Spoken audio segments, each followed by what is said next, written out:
From JBS Studios in Greater New York, this is the JBS News Update with Teisha Bader. I'm Teisha Bader with the JBS News Update for Thursday, May the 30th, 2024.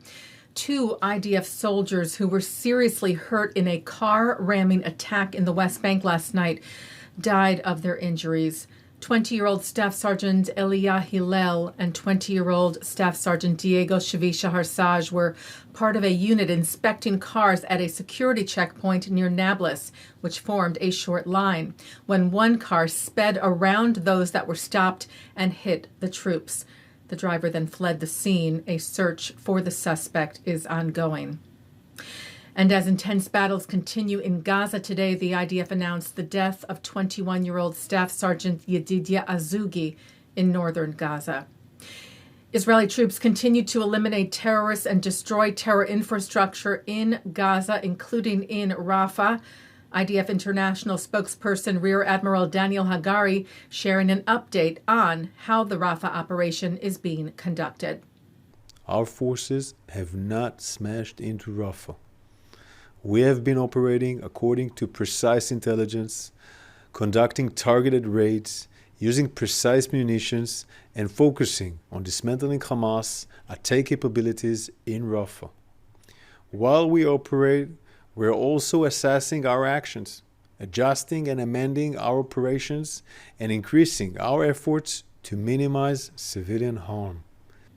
He said the operation is going according to plan and according to international law, and that the IDF has confirmed the intelligence that compelled it to operate in Rafah in the first place, and that is that Rafah is a hotbed for Hamas terror, specifically pointing to what is known as the Philadelphia corridor along Gaza's border with Egypt, where the IDF in recent days has found dozens of rocket launchers and a massive terror tunnel network containing loads of weapons.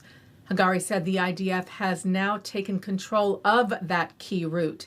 He said 300 terrorists have been killed in Rafah thus far, and said the IDF continues to work to defeat Hamas and carry out its critical mission. Hamas is in Rafah. Hamas has been holding our hostages in Rafah, which is why our forces are operating in Rafah. Hamas is holding our hostages in living hell across our border in Gaza, including in Rafah. We will not stop fighting for their freedom. And the IDF today said it intercepted a cruise missile from the east. The Times of Israel saying that the east has in the past meant from Iraq.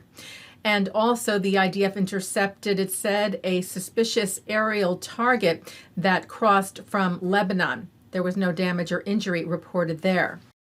Rockets continued to be fired at northern Israel by terror group Hezbollah in Lebanon. No injuries were reported. The IDF continuing to respond, hitting Hezbollah terror targets.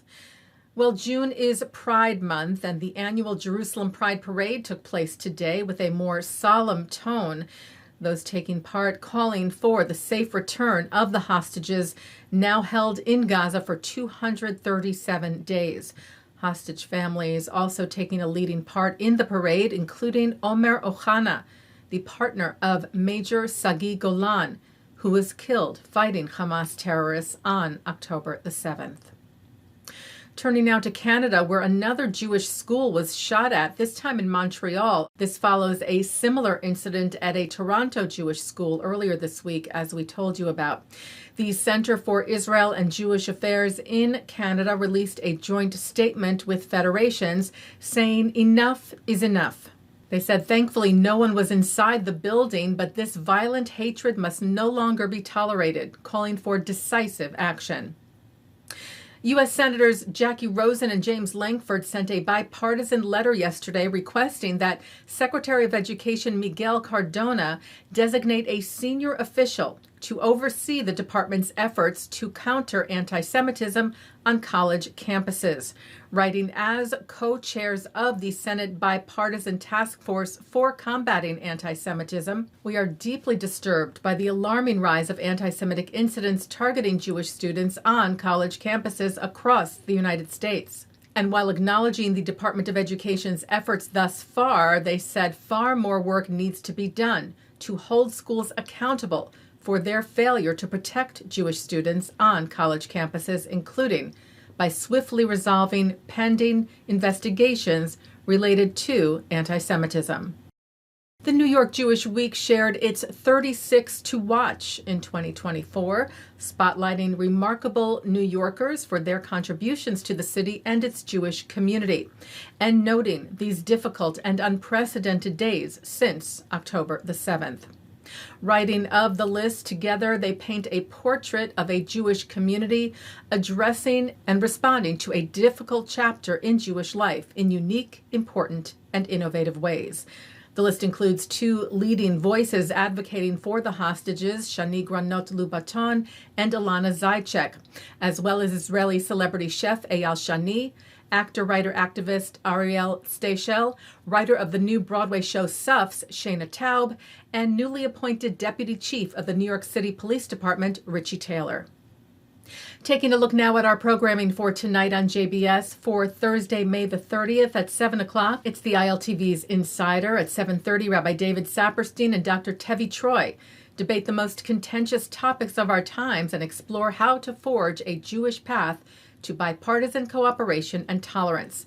At 9, Jay Goldberg is on L'chaim at 10, and also coming up next, Shahar Azani speaks with Arsen Ostrovky, human rights attorney and the CEO of the International Legal Forum, about the ICC's recent decision to seek the arrest of Israel's leaders alongside the leaders of terror group Hamas. At 10:30, an encore of this newscast. And a reminder for you once again that this coming Sunday you can watch this year's Israel Parade, Israel Day on 5th, live here on JBS beginning at 12 noon Eastern Time. And that's the JBS News Update for Thursday, May the 30th, 2024.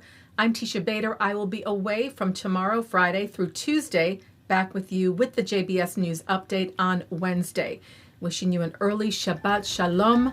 Am Yisrael Chai.